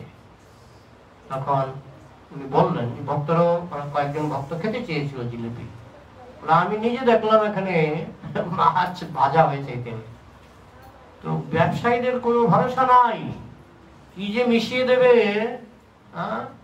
কখন যে কি মিশিয়ে দেবে কোনো ভরসা নাই, বুঝেছেন? অনেক জিনিস আছে বৈষ্ণবদের খাওয়া ঠিক নয়, যেমন ছত্রাক মানে মাশরুম, বহু জিনিস আছে বৈষ্ণবদের খাওয়া ঠিক নয়। তো যেখানে সেখানে খেলে ওইসব, কোথায় যাবেন, সাউথ ইন্ডিয়া এত বড় নিরামিষ ভোজী জায়গা, এলাকা, পেঁয়াজ রসুনটা মিশাবেই, বুঝছেন? তো এই জন্য বৈষ্ণবরা যেখানে সেখানে নিরামিষ, ওইরকম খুব সাবধান থাকতে হয়। সেটা শ্রীমৎ ভক্তি সিদ্ধান্ত সরস্বতী ঠাকুরের এই লীলা। যিনি 4 দিন না খেয়েছিলেন, শুধুমাত্র সহজিয়ারা রান্না করেছেন বলে, পেঁয়াজ রসুন তো দেননি, কিন্তু তা সত্ত্বেও যেহেতু সহজিয়ারা রান্না করছিলেন, 4 দিন না খেয়ে তিনি লীলার মাধ্যমে জগৎবাসীকে শিক্ষা দিলেন যে বৈষ্ণবরা যেখানে সেখানে খাবেন না। আহার শুদ্ধে চিত্ত শুদ্ধ, ধ্রুবা স্মৃতি একটা শ্লোক আছে, যে মানে শুদ্ধ খাবার খাবেন, মনটা শুদ্ধ থাকবে। অশুদ্ধ খাবার খাবেন, মন চঞ্চল হবেই। তো উনি নিরুৎসাহিত হয়ে গেলেন। সারা বঙ্গদেশে আউল বাউল কর্তা ভজা নেরা দরবে সাই, সহজিয়া সখী ভেকি স্মার্ত জাত গোসাই, অতিবারী চোরাধারী গৌরাঙ্গ নাগরী তোতা কহে এই 13 সঙ্গ নাহি করি। 13টি অপসম্প্রদায়, এখন তারা বেড়েছে। ওই সময় ছিল 13খানা অপসম্প্রদায়, আর এখন তো দিন দিন একটা করে বাড়ছে অপসম্প্রদায়, তাই না? যাই হোক, তখন তো আর অমুক ঠাকুর তমুক ঠাকুর এসব ছিল না। তখন ওই অপসম্প্রদায়, সবাই বৈষ্ণব, অপসম্প্রদায়। তো এইসব অপসম্প্রদায় থেকে দেখে তিনি একটু হতাশ হয়ে গেলেন, কি করি, সারা ভারতে অপসম্প্রদায় ছেয়ে গেছে, এবং এই অপসম্প্রদায়গুলো যদি চুপ করে থাকতো আমার প্রচারে কোনো অসুবিধা হতো না। তারা তো ওনাকে মারতেও গেছিলেন, লাঠি সোটা নিয়ে মারতে গেছিলেন শ্রীমৎ ভক্তি সিদ্ধান্ত সরস্বতী ঠাকুরকে, কিন্তু কৃষ্ণের কৃপায় ওনাকে মারতে পারেননি, কিন্তু মারার লাঠি সোটা নিয়ে পিটাতে গিয়েছিলেন। তো উনি খুব নিরুৎসাহিত হয়ে গেছিলেন। তখন একদিন স্বপ্নে দেখলেন মহাপ্রভু সর্বস্বামী এরা স্বপ্নে এসে বলছেন, তুমি নিরুৎসাহিত হইও না, আমরা তোমার পেছনে আছি, তুমি চেষ্টা চালিয়ে যাও, তোমার প্রচার কার্য সফল হবে এবং ভবিষ্যতে খুব ভালো ফল ধরবে। সেই ফল ছিল প্রভুপাদ, ইস্কনের প্রতিষ্ঠাতা আচার্য। গোড়াটা তো শ্রীমৎ ভক্তি সিদ্ধান্ত সরস্বতী ঠাকুর, ওনার থেকেই তো ছিল প্রভুপাদ। এইভাবে তিনি স্বপ্নে উৎসাহ পেলেন, এবং তারপরে তিনি ওই মাসির বাড়ি, যেটা আপনারা গেছেন এই জন্মস্থানের পরেই, এইটা শ্রীমৎ ভক্তি সিদ্ধান্ত সরস্বতী ঠাকুর নিজে হাতে তিনি এটা স্থাপন করেছিলেন, নিজে হাতে ওই মন্দিরটা শুরু করেছিলেন। তো তখন তিনি যখন পাঠ করতেন, তখন নবদ্বীপ থেকেও 2-1 ভক্ত পাঠ শুনতে আসতেন। আর তিনি আমাদের মতো 45 মিনিট 1 ঘন্টা পাঠ করতেন না, কমপক্ষে 3 থেকে 4 ঘন্টা একটানা পাঠ করতেন। ওনার পাঠ একে তো কঠিন পাঠ, ও শ্রোতা খুব, অনেক সময় শ্রোতারা পালিয়ে যেত, এমনকি ওনার শিষ্যরাও, সন্ন্যাসী শিষ্যরা প্রণাম করে করে উঠে যেত, এরকম মানে লম্বা পাঠ করতেন। রোহিণী বাবু উনি থাকতেন নবদ্বীপের একটা বাউল মানে আখড়ায় উনি থাকতেন। সেই বাউল আর বাউলের দাসী, সেবা দাসী, তো দুজনের কাছে থাকতেন। তো তাদের কাছ থেকে শিখতেন কিছু, কিন্তু কি আর শিখাবে, ওরা শুদ্ধ ভক্তির মার্গ তো ওরা জানে না। উনি যখন শ্রীমৎ ভক্তি সিদ্ধান্ত সরস্বতী ঠাকুরের প্রবচন শুনলেন, বুঝতে পারলেন, এইটুকু বুঝতে পারলেন ওনার পাণ্ডিত্য, ওনার ভক্তি অত্যন্ত গভীর এবং অত্যন্ত শুদ্ধ। বুঝতে পেরে তিনি বললেন যে আমি যে বাউলের এখানে আছি, বাউল আর বাউলিনী, এদের প্রতি তো আমার শ্রদ্ধা হচ্ছে না। তো ভক্তি সিদ্ধান্ত সরস্বতী ঠাকুর বললেন যে তুমি এখানে শুদ্ধ ভক্তি পাবে না। তো উনি আবার ফিরে গেলেন নবদ্বীপে, ঘুমালেন। ঘুমের মধ্যে স্বপ্ন দেখছেন বাউল তার সামনে এসে একটা বাঘের মূর্তি ধারণ করেছে, আর বাউলিনী সেবাদাসী একটা বাঘিনীর মূর্তি ধারণ করে দুজনেই মিলে তাকে আক্রমণ করেছে। তো ঘুম থেকে, তো দুঃস্বপ্ন দেখেও ঘুম থেকে উঠলেন। তারপরের দিন পুতলা পাটলি বেঁধে তিনি চলে আসলেন মায়াপুরে, এসে শ্রীমৎ ভক্তি সিদ্ধান্ত সরস্বতী ঠাকুরের চরণে আশ্রয় গ্রহণ করলেন। তার ভাই ছিল বড় ভাই অন্নদা প্রসাদ। দেহত্যাগের সময় অন্নদা প্রসাদের কপালে একটা রামানুজি তিলক দেখা গেল, কোথা থেকে আসলো এখানে বলা নাই, কিন্তু দেহত্যাগের সময় তার কপালে, তার বড় ভাইয়ের কপালে একটা রামানুজি তিলক। রামানুজিদের তিলক আপনারা দেখবেন ছবিতে, অন্যরকমের। তো শ্রীমৎ ভক্তি সিদ্ধান্ত সরস্বতী ঠাকুর অবাক হয়ে গেলেন, এখানে রামানুজি তিলক কোথা থেকে? তখন উনি বললেন, বড় ভাই বললেন, আমি পূর্বজন্মে ছিলাম রামানন্দী বৈষ্ণব, কিন্তু পূর্বজন্মে তোমার চরণে অপরাধ করেছিলাম। কিভাবে ওনার স্মৃতি হয়েছে, সেই অপরাধ খণ্ডন করার জন্য আমাকে পুনর্জন্ম গ্রহণ করে এই পরিবারে জন্মগ্রহণ করতে হয়েছে। আশা করি আমার অপরাধ খণ্ডন হয়েছে, তুমি আমাকে ক্ষমা করে দিও, আমি চললাম। এই বলে তিনি দেহত্যাগ করেছিলেন। সবগুলি অলৌকিক অলৌকিক লীলা। একবার মায়াপুরে বন্যা হয়েছিল, বন্যা তখনও হতো, বন্যা হয়েছিল, তখন ছিল জন্মাষ্টমী। উনি মনে মনে ভাবছেন এই জন্মাষ্টমীতে যদি ভগবানকে একটু একটু ছানার তরকারি, একটু পায়েস দেওয়া যেত, কিন্তু এই জলমগ্ন এই বন্যার মধ্যে আমি দুধ ছানা পাবো কোথায়, চিন্তা করছি। দেখলেন একজন গোয়ালা মাথায় করে দুধের বড় পাত্র নিয়ে এগিয়ে আসতেন, গলা জল ভেঙে আস্তে আস্তে এগিয়ে আসতেন, এসে দিলেন, যেগুলি ভগবানের সেবায় লাগাবেন, জন্মাষ্টমী তো ভগবানের সেবায় লাগাবেন। তো উনি দুঃখ করে শিষ্যদের বলেছিলেন, আমার ভাবনাটা ঠিক ছিল না, কারণ আমি ভগবানকে মানে চাপ দিয়েছি, প্রেসার দিয়েছি। আমি যদি এইভাবে চিন্তা না করতাম তাহলে ভগবান এই গোয়ালাকে পাঠাতেন। ভগবান গোয়ালাকে পাঠিয়েছে কারণ আমি চাপ দিয়েছি। আমার এইভাবে ভগবানকে চাপ দেওয়া ঠিক হয়নি। যাই হোক, ভগবানকে ওই পনির, ছানার সবজি, পায়েস ইত্যাদি সেদিন রান্না করে নিবেদন করা হয়েছিল। 1918 সাল থেকে 1937 সালের মধ্যে নবদ্বীপ, মায়াপুর, কলিকাতা, ঢাকা, ময়মনসিংহ, নারায়ণগঞ্জ মানে বিভিন্ন জায়গায় উনি প্রচার করছিলেন এবং সর্বমোট উনি মন্দির করেছিলেন কয়টা? 64টা গৌরীয় মঠ। ভারতবর্ষে করেছিলেন, লন্ডনে একটা বোধহয় করেছিলেন, লন্ডন না, মন্দির না, প্রচার কেন্দ্র তিনি খুলেছিলেন। তিনি 66খানা গৌরীয় মঠ স্থাপন করেছিলেন এবং গ্রন্থ প্রকাশের জন্য বৃহৎ মৃদঙ্গ তিনি স্টার্ট করেছিলেন, তিনি শুরু করেছিলেন। নদিয়া প্রকাশ ডেলি প্রকাশিত হয়, দৈনিক নদিয়া প্রকাশ, আধ্যাত্মিক পত্রিকা ডেলি প্রকাশ করা, এটা শুদ্ধ ভক্ত ছাড়া পারবে না। এসব কে কোথায় মারপিট করলো, পলিটিক্যাল খবর ডেলি প্রকাশ হচ্ছে, হ্যাঁ, মারপিটের তো অভাব নাই, তাই না? কিন্তু কৃষ্ণ কথা বলে দৈনিক দৈনিক, হ্যাঁ, যারা শুদ্ধ ভক্ত তারা জানে যে এই সমস্ত পলিটিক্যাল খবরের থেকে আধ্যাত্মিক খবর বেশি, অনেক বেশি, অনন্ত। হ্যাঁ, শুদ্ধ ভক্ত না হলে তো বুঝবে না। তো উনি দৈনিক নদিয়া প্রকাশ করতেন, তাও আবার হিন্দি ভাষায়। তিনি হিন্দি, বাংলা বিভিন্ন ভাষায় তিনি সাপ্তাহিক পত্রিকা, দৈনিক পত্রিকা, সজ্জন্ত শনি তিনি প্রকাশ করতেন। বাংলায়ও হতো, ইংরেজিতেও হতো। ইংরেজিতে ইস্কনে বিক্রি হয়, আমার কাছে আছে। কত? 6খানা না 6খানা বলিও, 6খানা বলিও, এত বড় বড় বলিও।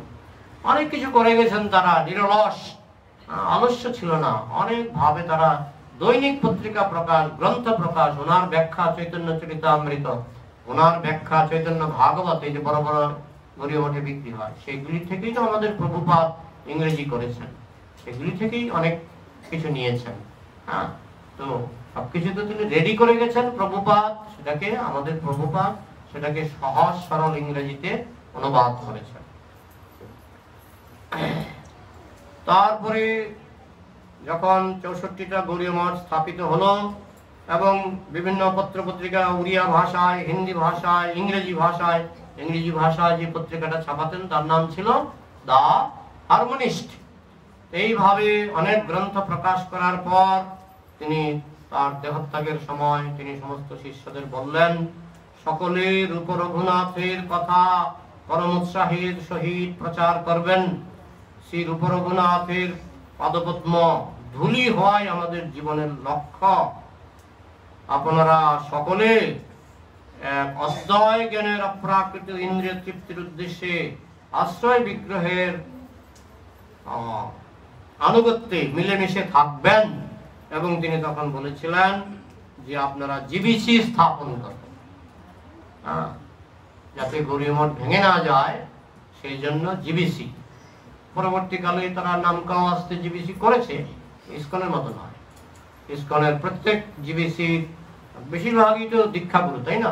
বেশিরভাগই দীক্ষাগুরু, কিন্তু ওদের জিবিসি সেরকম মঠে একজন দীক্ষাগুরু আর সব জিবিসি ছোট জগন্নাথ।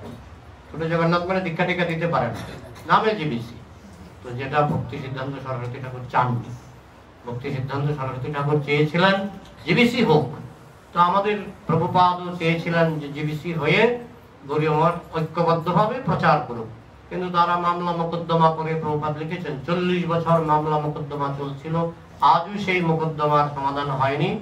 তো তারা কেউ জিবিসি সেইভাবে যেইভাবে শ্রীমৎ ভক্তি সিদ্ধান্ত সরস্বতী ঠাকুর চেয়েছিলেন সেইভাবে তারা করেননি।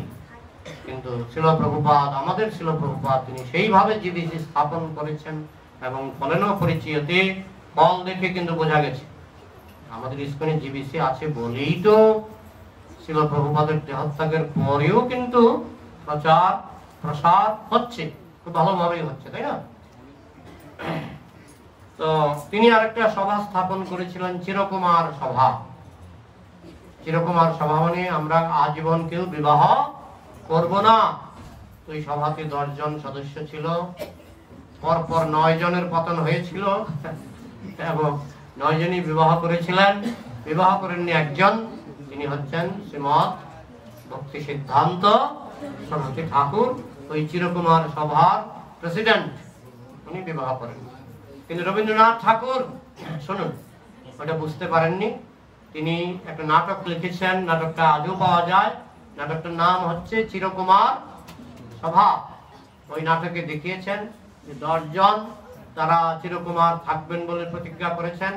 10 জনই পরবর্তীকালে বিবাহ করেছিলেন, কিন্তু ওই নাট্যকার রবীন্দ্রনাথ উনি জানতেন না যে চেয়ারম্যান বিবাহ করেননি। চেয়ারম্যান হচ্ছেন শ্রীমৎ ভক্তি সিদ্ধান্ত সরস্বতী ঠাকুর। তাহলে মোটামুটি তিনি 63 বছর পর্যন্ত এই ধরাধামে ছিলেন। 1 জানুয়ারি 1937 সালে শুক্রবার তিনি রাধা গোবিন্দের নিত্যলীলায় প্রবেশ করেছিলেন। এই হচ্ছে সংক্ষিপ্ত ভাবে শ্রীমৎ ভক্তি সিদ্ধান্ত সরস্বতী ঠাকুরের জীবনী। আপনারা যদি বিস্তারিত ভাবে জানতে চান, এই গ্রন্থটা ইংরেজিতে, এটার বাংলা আছে কিনা আমি জানি না, এখানে বাংলা হয়নি। তো যাই হোক, আমাদের কাছে রয়ে গেছে, ভবিষ্যতে কেউ হয়তো বাংলা করবেন, দেখা যাক। আপনাদের প্রশ্ন থাকলে এবার প্রশ্ন করুন, আমরা প্রশ্ন মন্তব্য আমরা উত্তর দেওয়ার চেষ্টা করব।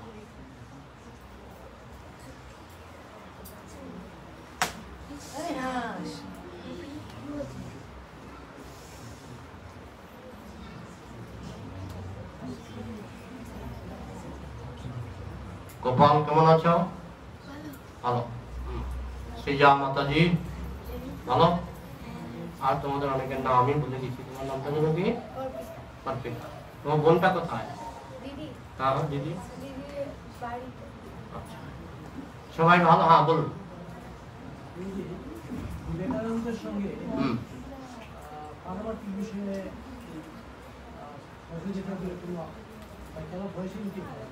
আমার জানা নেই, এই বই তো পাইনি, এই বইও পাইনি। শুধু নেতাজি একবার গিয়েছিল যে আমি স্বাধীনতা সংগ্রামের জন্য যুবক খুঁজে বেড়াচ্ছি, আপনার শিষ্যরা তো অনেকেই যুবক, আমাকে কিছু দিন। তখন শ্রীমৎ ভক্তি সিদ্ধান্ত সরস্বতী ঠাকুর বলছিলেন, এরা নিরামিষ খায়, এরা ভীতু প্রকৃতির, এরা রোগা পাতলা, এদেরকে নিয়ে তোমার যুদ্ধে বেশি সুবিধা হবে না। ওইভাবে নেতাজিকে একটু ঠকাবারই চেষ্টা করেছিলেন। নেতাজিকে উৎসাহ দেননি, কারণ উনি জানতেন তুমি করছো দেশের জন্য আর আমি করছি সারা পৃথিবীর জন্য।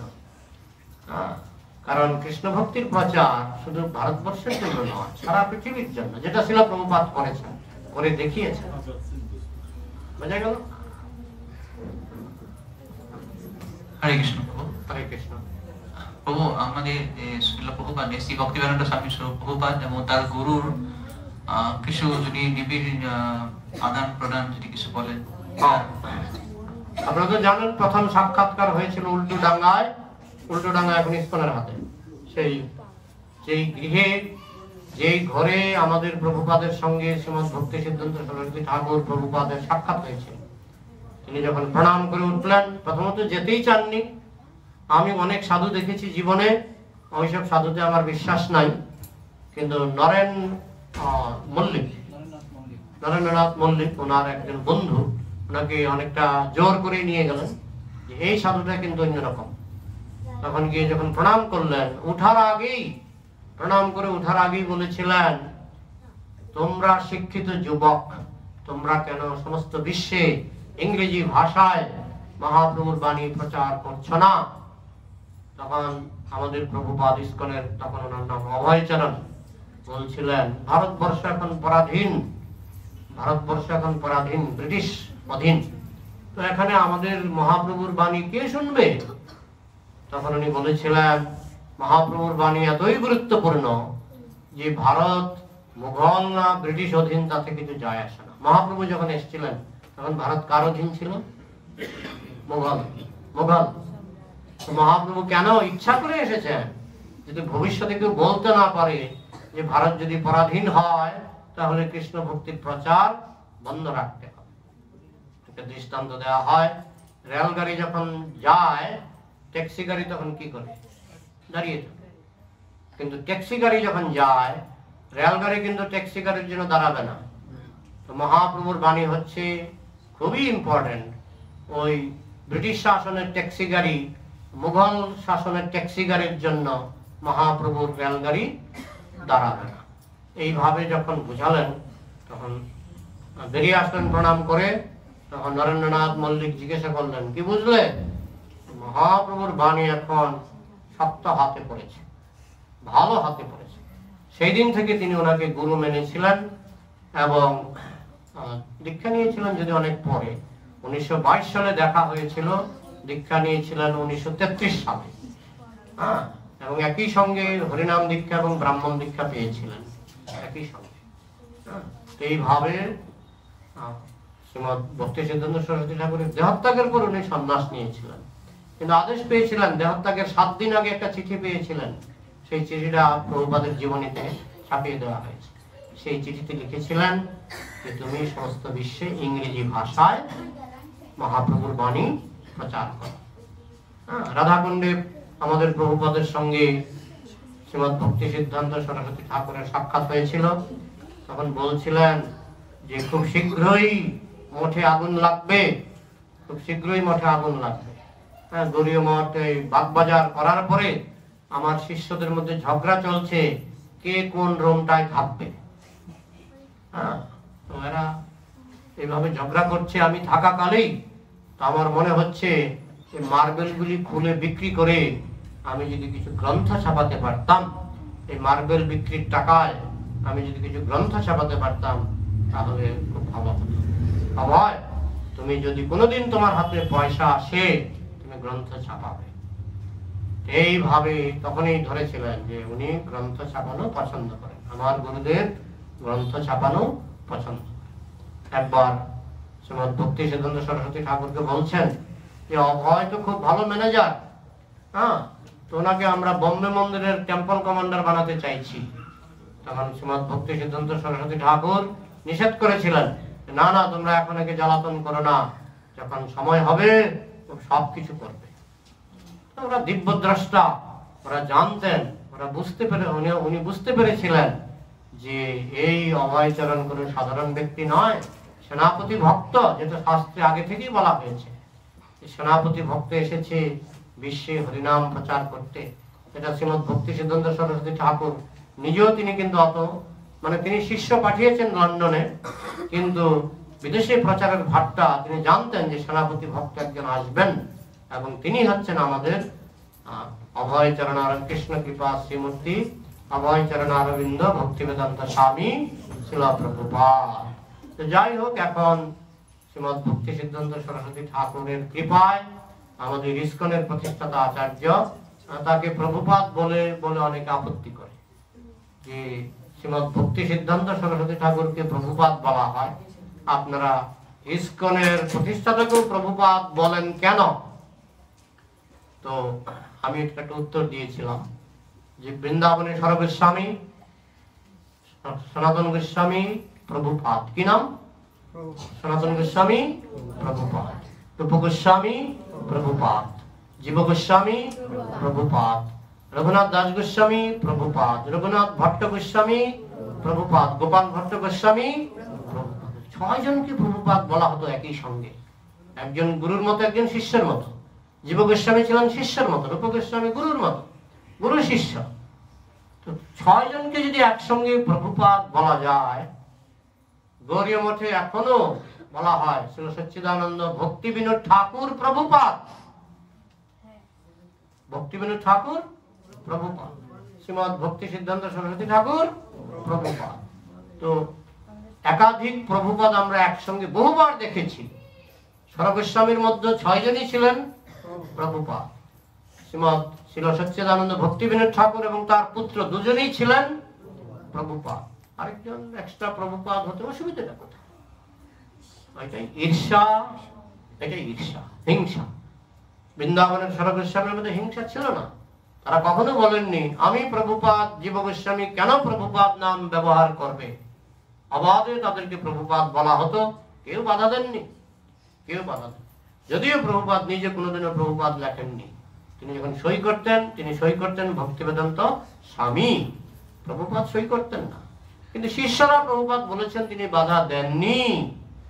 বাপ কা বেটা সিপাহী কা ঘোড়া কুছ নেহি তো থোড়া থোড়া, তাই না? হ্যাঁ, যেমন বিদেশে জর্জ বুশের ছেলের নাম দ্বিতীয় জর্জ বুশ, দ্বিতীয় জর্জ বুশ, এটা বিদেশে রেওয়াজ আছে।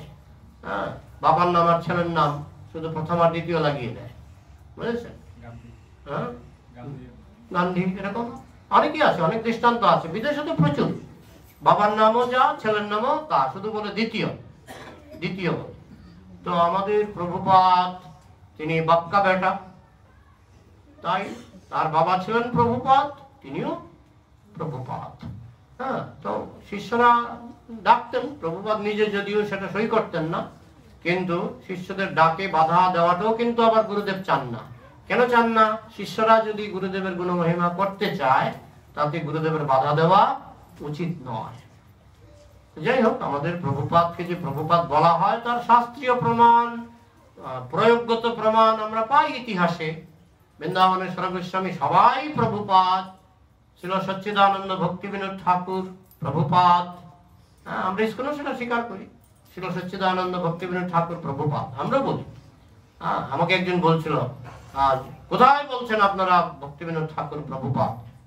আমি বললাম আপনি শুধু বাজি ধরেন, যদিও আমরা ইস্কনে বাজি ধরা নিষেধ আছে, কিন্তু অনেকে মাথা গরম হয়ে যায়। আপনি শুধু বাজি ধরুন, তাহলে আমি দেখিয়ে দেব ইস্কনের গ্রন্থ থেকে যে আমরা ভক্তি বিনোদ ঠাকুরকেও প্রভুপাদ মানি এবং শ্রীমৎ ভক্তি সিদ্ধান্ত সরস্বতী ঠাকুরকেও প্রভুপাদ মানি। এরপরে ওটার উত্তর দেন, বাজি ধরার ব্যাপার এসে গেছে, এবার বাজি ধরলে যদি আমার টাকাটা নষ্ট হয়।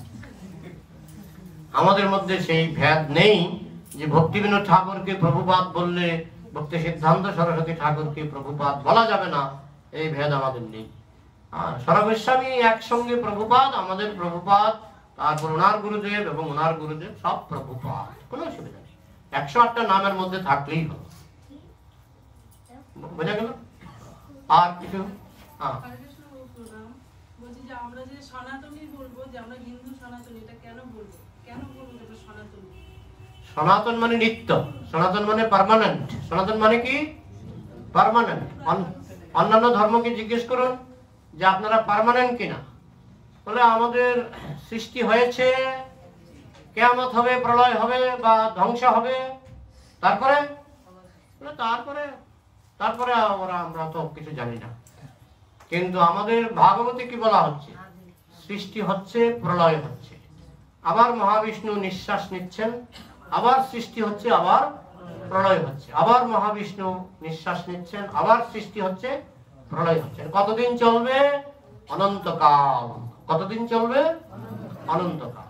তো আমাদের যেটা মহাবিষ্ণুর এক নিঃশ্বাস, তোমাদের সেটা একটা সৃষ্টি এবং প্রলয়, যেটাকে তোমরা বলো কিয়ামত। একটা সৃষ্টি এবং প্রলয়। আমাদের রয়েছে অনন্ত কোটি সৃষ্টি, অনন্ত কোটি প্রলয়, আর তার বাইরেও রয়েছে গোলকধাম।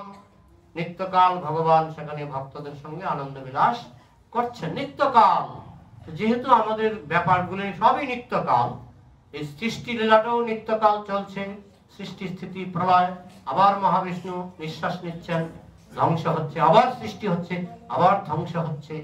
তো এইভাবে আমাদের এই জগতের লীলাও নিত্য এবং গোলকধামের লীলা তো আসলেই নিত্য। এই জন্য যেহেতু আমাদের ধর্মটা নিত্যকালের ব্যাপার, নিত্যেরই সংস্কৃতি হলো সনাতন। আর তোমরা একটা নিঃশ্বাস কালের নিয়ে ব্যস্ত, একটা নিঃশ্বাস কাল, তারপরে শেষ, তারপরে কি না, তারপরে আর সৃষ্টি হবে না। সৃষ্টি একবারই, ইতিহাসে একবারই সৃষ্টি হয়েছিল, ইতিহাসে একবারই ধ্বংস হবে। তাহলে এটা টেম্পোরারি, এটা পার্মানেন্ট নয়। একবার সৃষ্টি একবার ধ্বংস, এটা তো একটা নিঃশ্বাস, মহাবিষ্ণুর একটা নিঃশ্বাস। একটা নিঃশ্বাস সময়কে আমরা কেন পার্মানেন্ট বলতে যাব? আমাদের যেমন অনন্তকাল মহাবিষ্ণু নিঃশ্বাস নিচ্ছেন, নিঃশ্বাস প্রশ্বাস তার চলছে, প্রতিটি নিঃশ্বাসের সৃষ্টি হচ্ছে এবং প্রশ্বাসে প্রলয় হচ্ছে, আবার নিঃশ্বাসের সৃষ্টি হচ্ছে, প্রশ্বাসে প্রলয় হচ্ছে। এটা জড়জগতেও চলছে, ঘুরে ঘুরে ঘড়ির কাঁটার মতো। চিৎ জগতে তো আছেই নিত্য। এই জন্য আমাদের ধর্মকে বলা হয় সনাতন ধর্ম। বোঝা গেল? আরেকটা প্রশ্ন করবো? হ্যাঁ, বল। আরেকটা যে বলা যে অন্নবিলাসিতা শূন্য, নালে গোলক বৃন্দাবনে যাওয়া যাবে না, হুম। সেটা কি কি মানে? চারটা নিয়ম। অন্নবিলাসিতা মানে চারটা নিয়ম। হ্যাঁ, নেশা শূন্য, নেশা শূন্য, আমিষ শূন্য, তারপরে অবৈধ সঙ্গ শূন্য, আর কি জুয়া খেলা শূন্য। এইটা হলো অন্নবিলাসিতা শূন্য। এই চারটা জিনিস শূন্য হলে আপনি অন্নবিলাসিতা শূন্য। এরপরে খুঁটিনাটি লাভ, পূজা, প্রতিষ্ঠা এইসব তো আছে, কিন্তু চারটা জিনিস হলো মেইন। কান টানলে মাথা আসে। চারটা জিনিস যে ঠিকঠাক শূন্য করে দেবে, তার বাকি অপরাধ, অন্যায়, ভুল, ভ্রান্তি সব শূন্য হয়ে যাবে। বোঝা গেল?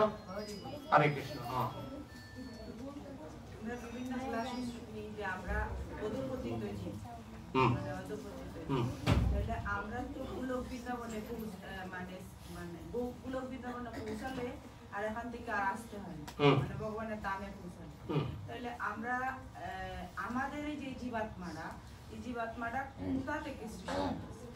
এটা বিভিন্ন গ্রুপ আছে। কিছু গ্রুপ এসছে নিরাকার ব্রহ্ম থেকে, কিছু গ্রুপ এসছে বৈকুণ্ঠ থেকে, যেমন জয় বিজয়ের মতো কিছু বৈকুণ্ঠ থেকে, কিছু এসছে নিরাকার ব্রহ্ম থেকে, কিছু গোলক থেকেও আসে। এবার আপনার কি প্রশ্ন? গোলক থেকে আর মানে গোলক বৃন্দাবনে গেলে তার গেলে আপনি গেলে ফিরবেন না। হ্যাঁ, তো আমরা ফেরা শব্দটা কখন বলি? আমি যদি বলি বাড়ি ফিরে যাও, তার মানে কি বলুন তো? বাড়িতে ছিলেন, নাহলে ফেরা শব্দটা আমি বলবোই না। যখনই বলছি বাড়ি ফিরে যাও, তার মানে বাড়িতে ছিলেন। Back to god head, back মানে ফিরে যাও, তার মানে ছিলেন। হ্যাঁ, প্রভুপাদ বলছেন যে একটা বাচ্চা শিশু মোমবাতির আগুনে হাত দিয়েছে, প্রথমবার হাত দিয়েছে, হাত পুড়ে গেছে। তারপর দ্বিতীয়বার বাবা বলছে আরেকবার হাত দাও, বাচ্চা কি বলে? না। কেন না করে? প্রথমবার হাত পুড়ে তিক্ত অভিজ্ঞতা হয়েছে, তো দ্বিতীয়বার আর হাত দেবে না। আমরা জড়জগতে এসেছি প্রথমবার, এবার ছাকা পোড়া খাচ্ছি। ছাকা পোড়া যখন ছাকা পোড়া খেয়েও আমাদের পোষাচ্ছে না, আমরা বলছি আরেকটু ছাকা পোড়া খেতে চাই।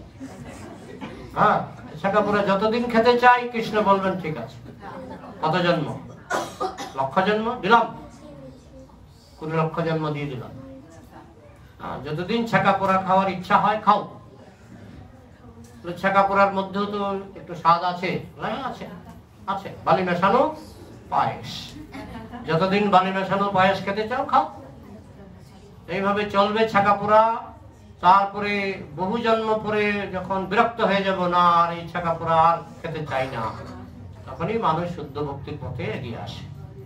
বোঝা গেল মাতাজি? নেক্সট। হরে কৃষ্ণ। হ্যাঁ, আমরা যে গোলকধাম থেকে এখানে এসেছি, জন্মগ্রহণ করছি, আর যখন শ্বাস প্রশ্বাসের কথাটা বললেন যে ভগবান শ্বাস নেন, তখন সব ভগবানের মধ্যে চলে যায়, আবার বেরিয়ে আসেন। যখন আসেন তখন যে 84 লক্ষ জন বিভিন্ন প্রকার হচ্ছে, তারা তো কোনো পাপ কর্মের তো ফলটা নেই, তাহলে বিভিন্ন রকম জনিতে যাচ্ছে কেন? আপনি তো একটা নিঃশ্বাসের কথা ভাবছেন, একটা নিঃশ্বাসের কথা। অনন্ত কোটি নিঃশ্বাসের কথা তো আপনি ভাবছেন না। আমি হয়তো যখন প্রলয় হলো, আমি মানুষ হিসাবে পাপ করলাম, পাপ করে আমি কুকুর জন্ম পেলাম, কুকুর জন্ম পাওয়ার পরে প্রলয় হয়ে গেল। তারপরে কোটি কোটি বছর আমি মহাবিষ্ণুর শরীরে ঘুমিয়ে থাকবো। কোটি কোটি বছর পরে যখন মহাবিষ্ণু পুনরায় সৃষ্টি করবেন, তখন আমার জন্ম হবে কুকুর হয়ে। যেটা বাকি রয়ে গেল সেটা আবার হ্যাঁ, ঘুরে ঘুরে ঘুরে ঘুরে চলছে, অনন্ত কোটি বছর ধরে চলছে। হ্যাঁ, এখন যে সেট, একটা সেটের মধ্যে হয়তো 10 কোটি কুকুর ছিল, 5 কোটি কাক ছিল, এগুলি প্রলয়ের সময় মহাবিষ্ণুর শরীরে ঢুকে গেল। আবার কোটি কোটি বছর পরে যখন সৃষ্টি হবে, ওই 10 কোটি কুকুর 10 কোটি কুকুর হয়ে জন্মাবে, 5 কোটি কাক 5 কোটি কাক হয়ে জন্মাবে। যে অবস্থায় তারা ঘুমিয়েছিল সেই অবস্থায় আবার জেগে উঠবে। প্রলয় মানে ঘুম, মহাবিষ্ণুর শরীরে ঘুমিয়ে পড়া। আমাদের এক মহারাজের অপারেশন হয়েছিল, ইনজেকশন দেওয়ার আগে মহারাজ বলছেন, অজ্ঞান করার ইনজেকশন, মহারাজ বলছেন আমাকে একবার হরিনামটা করতে দিন। হরে কৃষ্ণ কৃষ্ণ কৃষ্ণ হরে হরে। আবার আন্না ইনজেকশন পড়ে গেছে, ইনজেকশন পড়ে গেছে। উনি আর দ্বিতীয় লাইনটা বলতে পারেননি, অজ্ঞান হয়ে 3 দিন ছিলেন। 3 দিন পরে যখন জ্ঞান ফিরে এলো, হরে রাম রাম রাম হরে। উনি ভাবছেন আমি হরে কৃষ্ণ বলে অজ্ঞান হয়েছিলাম, জ্ঞান ফিরলে আমি না হরে কৃষ্ণ বলিনি, আমি বলেছি হরে রাম। এটা কেন হলো? মানে ওই যে অজ্ঞান হওয়ার আগে যেটা শেষ করেছি, অজ্ঞান হওয়ার পরে তারপর থেকে শুরু। ঠিক তেমনি যেভাবে মহাবিষ্ণুর শরীরে আমরা প্রবেশ করি, আবার যখন কোটি কোটি বছর পরে পুনরায় সৃষ্টি হয়, আমরা সেখান থেকে আবার স্টার্ট করি, রিস্টার্ট। কম্পিউটারও তাই, রিস্টার্ট। দেখবেন হিপনোটাইজ কি বলে কম্পিউটারকে, স্লিপিং মোড। আবার অন করে দেবেন, দেখবেন যেখানে আপনি শেষ করেছিলেন সেখান থেকে কম্পিউটার জেগে উঠেছে। তো সৃষ্টি স্থিতি প্রলয়, আমাদের সিদ্ধান্ত এই যে মাইক্রোফোন অনন্ত কোটি বার সৃষ্টি হয়েছে, অনন্ত কোটি বার বৈজ্ঞানিকরা সব ভুলে গেছে। মোবাইল অনন্ত কোটি বার সৃষ্টি হয়েছে, অনন্ত কোটি বার বৈজ্ঞানিকরা ভুলে গেছে। কলকাতার মতো শহর, নিউ ইয়র্ক, ওয়াশিংটনের মতো শহর অনন্ত কোটি বার প্রকাশিত হয়েছে, অনন্ত কোটি বার প্রলয়ের জলে তলিয়ে গেছে। কিন্তু আপনি শুধু একটা নিঃশ্বাস নিয়ে ভাবছেন, যার ফলে আপনার বুঝতে কষ্ট হচ্ছে। কিন্তু যদি আপনি অনন্ত কোটি নিঃশ্বাস নিয়ে ভাবেন, যেখানে ভগবান নিঃশ্বাস ত্যাগ করলেন, পুনরায় তিনি যখন আবার প্রশ্বাস গ্রহণ করেন, যেখানে তিনি প্রশ্বাস গ্রহণ করলেন, পরবর্তী সৃষ্টি সেখান থেকে আবার শুরু। বোঝা গেল? আর কিছু ছেলে প্রশ্ন না থাকলে সমাপ্ত, তাই তো? না কিছু প্রশ্ন আছে কি বলুন না? শেষ হবে তো ধরেন এখন তো যবন রাজ্য, তাহলে শুরু তো হবে সত্যযুগ দিয়ে। সত্যযুগের পরে তো প্রলয় হচ্ছে না, কলির যুগের পরে তো সত্যযুগ আসবে, তখন প্রলয় হচ্ছে না, তখন তো প্রলয় হচ্ছে না। প্রলয়টা তো হবে কলির যুগে। না না, তো গ্রন্থ পড়তে হবে, ভাগবত পড়তে হবে। প্রলয়ের হিসাব যদি লিখতে হয় লিখুন। এখন চলছে 28 নম্বর চতুর্যুগ। এখন কি চলছে? 28 নম্বর চতুর্যুগ। তারপরে শুরু হবে 29 নম্বর চতুর্যুগ, তারপরে শুরু হবে 30 নম্বর চতুর্যুগ। এইভাবে যখন 71 নম্বর চতুর্যুগ শেষ হবে, সত্য ত্রেতা দাপর কলি, সত্য ত্রেতা দাপর কলি 71 বার যখন ঘুরবে, তখন হবে এক মন্বন্তর। এখন কত নম্বর মন্বন্তর চলছে? 7 নম্বর। শুরু হবে 8 নম্বর মন্বন্তর। 71 বার সত্য ত্রেতা দাপর কলি, সত্য ত্রেতা দাপর কলি যখন 71 বার ঘুরবে, তখন হবে 8ম মন্বন্তর। এরকম করে 14 মন্বন্তর শেষ হবে, হবে ব্রহ্মার 12 ঘন্টা। এরকম করে ব্রহ্মার 1 দিন, এরকম করে ব্রহ্মার 1 মাস, এরকম করে ব্রহ্মার 100 বছর। 1 বছর 100 বছর, তার মানে কোটি কোটি বছর পরে প্রলয় হবে। কোটি কোটি বছর পরে পূর্ণ প্রলয়, যেটা কোটি কোটি বছর পরে হবে। আর পূর্ণ প্রলয় ছাড়া তো আমরা মহাবিষ্ণুর দেহে প্রবেশ করি না। পূর্ণ প্রলয় হতে কোটি কোটি কোটি কোটি বছর বাকি আছে। বোঝা গেল? আপনারা তো এইটুকু নিয়ে চিন্তা করছেন। বড় চিন্তা মাথায় ঢোকাতে গেলে ভাগবত পড়তে হবে, চৈতন্য চরিতামৃত পড়তে হবে, তখন দেখবেন চিন্তাটা বড় হয়ে যাবে। বোঝা গেল? এই যদি কলিযুগে যদি প্রলয় হয়, আবার কলিযুগে আসবে, আবার প্রলয়, 3 দিন পরে পরে প্রলয় হয় না? আংশিক প্রলয়টা হয় ব্রহ্মা যখন ঘুমায়। 12 ঘন্টা পরে ব্রহ্মা যখন ঘুমায়, তখন স্বর্গের নিচে যত গ্রহ আছে, 76,000 বছর বৃষ্টি হবে, 76,000 বছর আগুন জ্বলবে। প্রথমে হবে আগুন, 76,000 বছর আগুন জ্বলবে, তারপরে বাতাস বইবে 76,000 বছর, বৃষ্টি হবে 76,000 বছর। তখন এই স্বর্গের নিচে যত গ্রহ আছে সব জলের তলে ডুবে যাবে। তারপরে ব্রহ্মা 12 ঘন্টা পরে ঘুম থেকে উঠবে, জল শুকাতে শুকাতে, এখনো শুকাচ্ছে, এই সমুদ্রগুলি হচ্ছে জল শুকাচ্ছে, শুকাতে শুকাতে শুকাতে শুকাতে আবার ব্রহ্মার 12 ঘন্টা হবে, ব্রহ্মা আবার ঘুমাবে, আবার প্রলয় হবে, আংশিক প্রলয়। আংশিক প্রলয় সেটা কিছুই না, স্বর্গের উপরে প্রলয় হয় না তখন। ব্রহ্মা যখন 12 ঘন্টা পরে ঘুমায়, স্বর্গের উপরে প্রলয় হয় না, তারা দিব্যি ফুর্তি করে তখন। বোঝা গেল? নিত্য প্রলয়, আংশিক প্রলয়, খণ্ড প্রলয়, পূর্ণ প্রলয়, 4 রকমের প্রলয়। বলুন।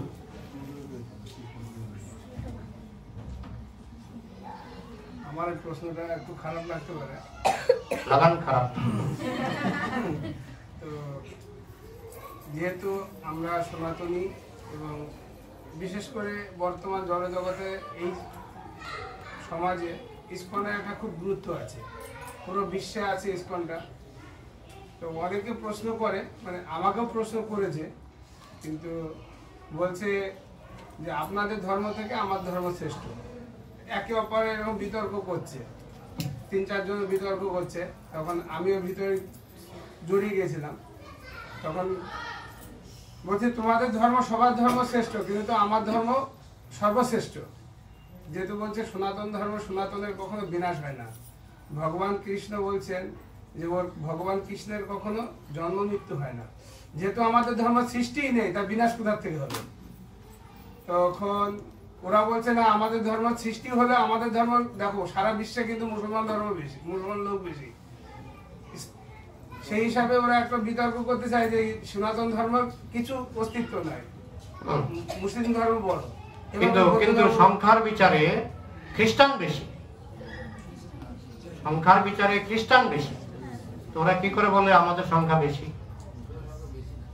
বেশি হলেই যদি সত্য হয়, নার্সারিতে ছাত্র বেশি, পিএইচডিতে ছাত্র কম, তাই না?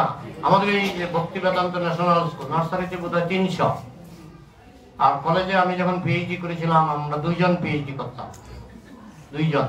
তাহলে পিএইচডি স্টুডেন্ট কয়জন? 2 জন। আর নার্সারি স্টুডেন্ট 300। তাহলে কোনটা শ্রেষ্ঠ?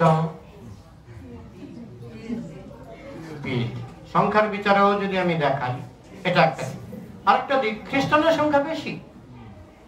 তো সংখ্যার বিচারে যদি বিচার করেন, তাহলে খ্রিস্টানকে বড় মানব? সংখ্যার বিচারে নয়। একটা না কথা তো এই পথে আটকা পড়ে গেলে অন্য পথে পালাবার চেষ্টা করে। আপনাকে ক্যারাটেটা ভালো করে শিখতে হবে, কথার ক্যারাটে। এই ব্যাপারে আমার 600 ভিডিও আছে, এগুলো দেখবেন। ভিডিওর নামই হচ্ছে হিন্দু মুসলমান, দেখবেন 600 ভিডিও আছে। প্লে লিস্টে যাবেন, প্লে লিস্টে দেখবেন। হ্যাঁ, তো ওইখানে সব প্রশ্নের উত্তর আছে, সব প্রশ্নের উত্তর আছে। বোঝা গেল?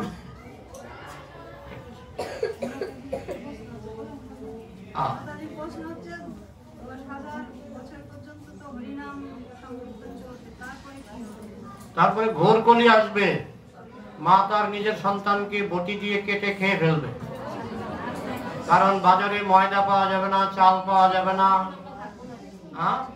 কি করে বুঝবেন আপনি থাকবেন না? আপনার যদি পুনর্জন্ম হয়, আপনিও সেই পাকে পড়ে যাবেন।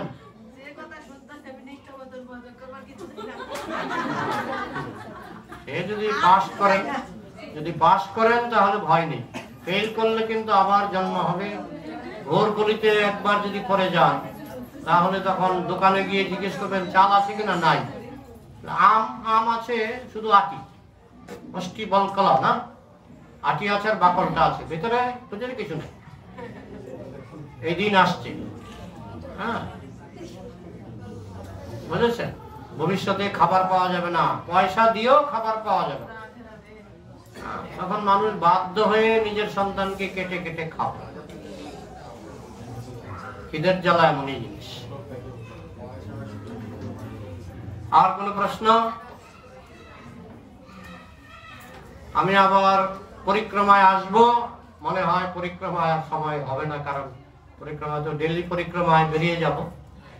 7 দিন পরিক্রমা করে আবার ফিরে যাব আসানসোল। তো প্রশ্ন থাকলে আজকে একটা সুযোগ আছে, আপনারা প্রশ্ন করতে পারেন, মন্তব্য করতে পারেন। আমার খুব আনন্দ হচ্ছে যে আমি এখানে আবার অনেকদিন পরে, প্রায় 5 মাস পরে আবার আপনাদের সঙ্গে সাক্ষাৎ হলো। আমি খুব আনন্দ পাচ্ছি, আপনাদের অনেক ধন্যবাদ। আপনাদের কথা আমার মনে পড়ে। তো যদি কোনো প্রশ্ন বা মন্তব্য থাকে করতে পারেন, না হলে জয়ধ্বনি দেব, যদি শ্রীপাদ নিতাই নরেশ প্রভু এবং আমাদের ডাক্তার প্রভু যদি অনুমতি দেন তাহলে জয়ধ্বনি দিয়ে দেব।